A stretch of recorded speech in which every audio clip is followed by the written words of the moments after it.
तो भाई लोग, जब एवेंजर्स डूम्सडे का ट्रेलर सिनेमाकॉन में रिलीज हुआ तो फैंस का यही सवाल था कि इंटरनेट पे कब आएगा, हमें कब देखने को मिलेगा।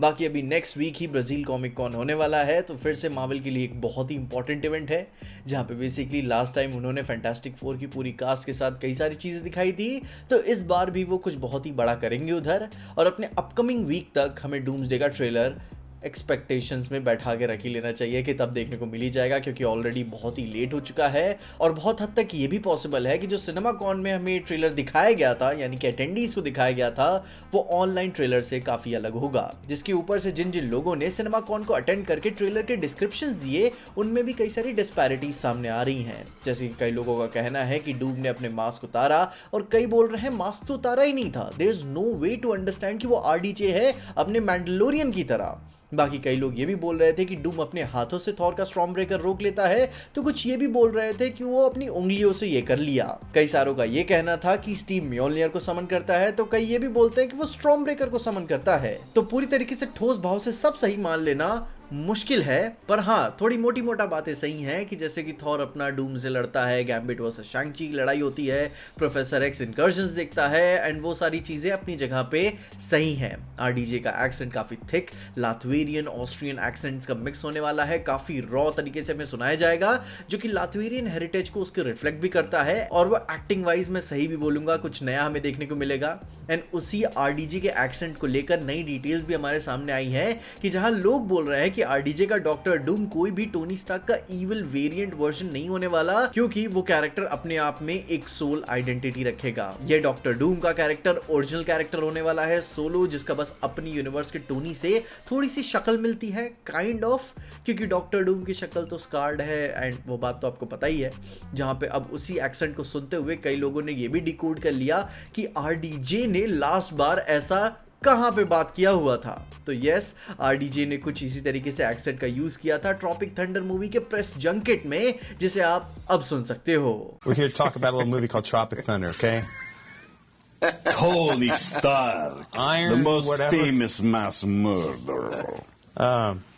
How do you feel? तो ये आवाज सुन के कॉन्फिडेंस और तो बिल्ड हो ही जाता है, जहां पे आरडीजे ने नोलन की जो ऑडिसी मूवी को छोड़कर डूम्सडे में काम किया पैसों के अलावा, तो एटलीस्ट चलिए वो कुछ टेबल पे एक्टिंग भी लेकर ही आ रहे हैं। एक पीक फिल्म में पीक एक्टिंग भी देखने को मिलेगी, कुछ नया होगा और अच्छा लगेगा कि टोनी स्टार्क की आइडेंटिटी से वो दूर जा रहे हैं। जिसके फिर साथ ही साथ फैंस के बीच में एक और डिटेल को लेकर काफी डिबेट चल रही है, क्योंकि फैंस का कहना है कि विलन के सूट में एक बड़ा चेंज किया गया है, और वो लास वेगस में दिखाए गए ट्रेलर के आखिरी पास्ट के सीक्वेंसेस भी कुछ लीक हो गए थे, जिससे मूवी का थीम म्यूजिक का एक पोर्शन भी हमारे सामने आ चुका है, जो कि ऑब्वियसली मैं आपको सुना नहीं सकता।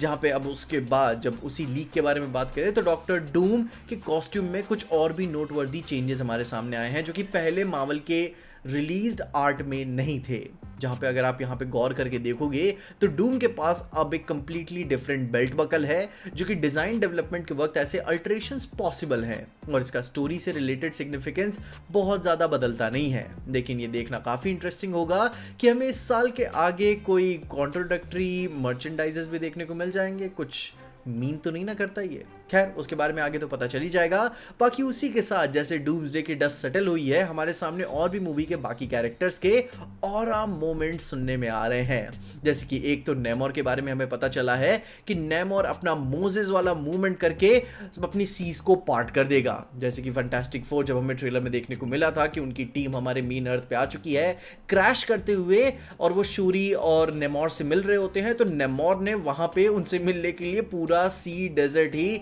सुखा दिया, मोजेस की तरह उन्हें पार्ट कर दिया, जिसकी वजह से ये भी स्टैब्लिश होगा कि नेमोर अपनी पावर्स के साथ समुंदर में कितना ज्यादा पावरफुल है। बाकी उसके ऊपर ये उसकी पर्सनैलिटी को भी दिखाता है कि वो ग्राउंड लेवल पे ही फैंटास्टिक फोर को घेर सके, क्योंकि उसे भी उस टाइम तक नहीं पता होगा कि ये फैंटास्टिक फोर अच्छे हैं इस अर्थ के लिए या फिर बुरे हैं। बट इससे यह बात पूरी तरीके से पता चल जाती है कि नेमोर जब लड़ने पे आता है तो ही इज हार्डकोर। उसे फर्क नहीं पड़ता कि कितना ज्यादा कोलैटरल डैमेज हो रहा है, उसके ही लोगों का हो रहा है, वो लड़ेगा और खत्म करेगा अपने दुश्मन को। क्योंकि अगर आप डूम्सडे के ट्रेलर 4 से ही इस प्लेस के बैकग्राउंड और आर्किटेक्चर को देखोगे, तो ये कोई खाली जगह नहीं है, ये उसकी ही जगह है, तलोच वाली, और उसने अपनी एक ऑफिशियल जगह को ही सुखा दिया सिर्फ कुछ लोगों पे निगरानी रखने के लिए, कि उनसे ग्राउंड लेवल पे मिल सकूं और उन पे पॉसिबली अटैक भी कर सकूं। तो इससे बता जाता है कि भाई कहानी में कि नेमोर अपने हाथ पीछे नहीं खींचने वाला, he is going to fuck everything up. अगर उसे पता चले कि मैं डोमिनेट कर सकता हूं तो वो डोमिनेट करेगा, एंड जब वो लड़ेगा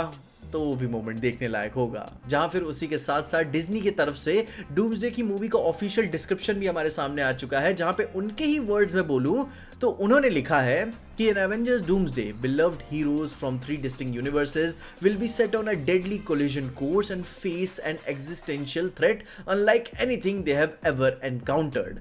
तो भाई यहीं क्लियर हो जाता है भाई कि पिक्चर साफ हो चुकी है। ये एक इनकर्जन्स लेवल इवेंट है जिसमें 3 यूनिवर्सेस कोलाइड करने वाले हैं, जो कि होने वाला है अपना मेन अर्थ, अपने एक्समैन का अर्थ एंड अपने फैंटास्टिक फोर का अर्थ, जिसमें रिपोर्टेडली डॉक्टर डूम भी अपने फैंटास्टिक फोर की दुनिया से ही आ रहा है। एंड यहाँ पे इस कहानी में फैंटास्टिक फोर हमारे मेन अर्थ के हीरोज के साथ टीम अप क्यों कर रहे हैं, जबकि उनका अर्थ हमारे अर्थ के साथ भिड़ रहा है। एंड डूम का कहीं ये प्लान तो नहीं ना हो सकता है कि भाई सबको ही खत्म हो जाने दो, जब पूरी दुनिया ही सब कुछ खत्म हो जाएगा तो मैं अपना बैटल वर्ल्ड बनाऊंगा एंड उसे रूल करूंगा। खैर अब तो ये थ्योरी है, बट हो सकता है, एंड इसी की वजह से फैंटास्टिक फोर को हमारे अर्थ के हीरोज के साथ टीम अप करके डूम से लड़ना पड़े। एंड ठीक फिर उसी के ऊपर क्रिस एवंस ने भी बिना कुछ ठोस बताए अपने कैरेक्टर को जस्टिफाई किया है कि जब आप मूवी देखोगे तो आपको क्लियर हो जाएगा कि there is a good reason कि स्टीव रॉजर्स को वापस आना पड़ा अपने रिटायरमेंट से लड़ने के लिए, जिसपे से कुछ लोगों के स्पेकुलेशन ये भी हो रहे हैं कि कहानी में स्टीव रॉजर्स डॉक्टर डूम के साथ मिला हुआ होगा, एंड इसीलिए भी उसने ग्रीन फ्लैनल पहनी हुई थी इस अनाउंसमेंट में, ताकि वो अपने स्टांस को फोरशैडो करते हुए एक हिंट दे सके। एंड उसके ऊपर से अगर इस बात को थोड़ा सा और गौर करके देखो तो हमें पता ही है कि कॉमिक्स में, मार्वल कॉमिक्स में, वो अपने कैरेक्टर्स की कहानियां तो सेम रखते हैं पर उनके रोल्स को इंटरचेंज कर दिया करते हैं। जैसे कि कॉमिक्स में डॉक्टर स्ट्रेंज डॉक्टर डूम के साथ काम कर चुका है, उसके साथ नहीं उसके लिए काम कर चुका है, तो ठीक इस मूवी में आते आते रोल स्टीव रॉजर्स पे शिफ्ट किया जा सकता है। जैसे कि ये मार्वल एक बार पास्ट में भी कर चुका है कि जब अपना इन्फिनिटी वॉर मूवी स्टार्ट होती है तो उसमें हल्क आके सबको वार्न करता है कि भाई थानोस आने वाला है, जहां पे ओरिजिनली कॉमिक्स में ये बात सिल्वर सर्फर करता था। तो मार्वल इस तरीके से काफी इंटरचेंज करता रहता है चीजें मूवीज में, एंड आई गेस अगर ये डबल टीम वाला हिसाब अगर स्टीव रॉजर्स पे थोप दिया जाए तो ये काफी फिटिंग भी बैठेगा उसके कैरेक्टर में, जब एंड में पता चलेगा कि भाई 2 दोस्त जब साथ में दुनिया को बचा सकते हैं, लोगों को बचा सकते हैं, तो दुनिया को खत्म भी कर सकते हैं। दोनों भाई दोनों तबाही, जहां पे अब अगर ऐसा हुआ तो काफी व्हाट द फक वाला मोमेंट हो जाएगा कि तुमने हमें बचाया है, हमें मरने से बचाया है, इस दुनिया को बचाया है, एंड फिर हम सबको मारने के लिए आए हो, हमारे अर्थ को मारने के लिए आए हो, क्योंकि अब तुम्हारा बच्चा हो चुका है, तुम्हारी बीवी हो चुकी है, तुम्हें रिटायरमेंट वाली जिंदगी चाहिए, डूम का प्लान सेंस बनाता है तुम्हारे लिए। एंड देन फिर हमें स्टीव रॉजर्स डॉक्टर डूम से लड़ने के लिए अपनी एक नई एवेंजर्स की टीम की जरूरत होगी, एंड देन सैम विल्सन उनके सामने अलग से खड़ा होगा कि नहीं स्टीव तुम गलत कर रहे हो। खैर यार मैं कितना बताते बताते भावनाओं में क्यों बह जाता हूँ। खैर अब उसी के साथ ही साथ जब हमारी पूरी कास्ट कैमरा के सामने आई चुकी है तो हमारे मेकर्स के भी कुछ स्टेटमेंट सुनने को आ रहे हैं अपने एवेंजर्स डूम्सडे से, जहाँ पे फिर जो रूसो का भी स्टेटमेंट हमारे सामने ये आया है कि उन्होंने बोला है कि sir Ian McKellen might have misspoke about Magneto कि उसने न्यू जर्सी को पूरा डिस्ट्रॉय कर दिया एवेंजर्स डूम्सडे में, जिस पे जो रूसो का यही कहना था कि उन्होंने गलती से बोल दिया होगा। एंड फिर उसी पे केविन फाइगी ऐड ऑन करते हुए ये बोलते हैं कि आई डोंट थिंक कि उन्होंने न्यू जर्सी को डिस्ट्रॉय किया होगा, मूवी में न्यू जर्सी की प्रेजेंस है। अंडरस्टूड, समझ गया, ठीक है, गलतियां हो जाती है। जिसके साथ साथ अपने सोशल मीडिया पे कैथरीन न्यूटन ने भी एक रील डाल के कंफर्म किया कि वो भी एवेंजर्स डूम्सडे मूवी का कास्ट के पार्ट बन चुकी हैं, जिसको लेकर मार्वल की तरफ से उन्हें एक छोटा सा कैरेक्टर चेयर भी मिला हुआ है अनाउंसमेंट वाले को रिप्रेजेंट करते हुए। एंड ये थी अभी तक की कुछ एडिशनल डिटेल्स एवेंजर्स डूम्सडे के ट्रेलर को लेकर। होप करते हैं कि इस वीक हमें देखने को मिल जाए, ब्राजील कॉमिक कॉन के आसपास हमें देखने को मिल जाए, माहौल बना होगा। लेकिन उससे पहले आपकी क्या एक्साइटमेंट है एवेंजर्स डूम्सडे को लेकर? अपनी ड्यून 3 तो IMAX की स्क्रीन्स खा ही रहा है, बाकी आपके क्या ओपिनियंस है? अपने ओपिनियंस में कमेंट जरूर बताइएगा कि आप इनके बारे में क्या सोचते हैं, और तब तक के लिए देखते रहिएगा PJ एक्सप्लेन।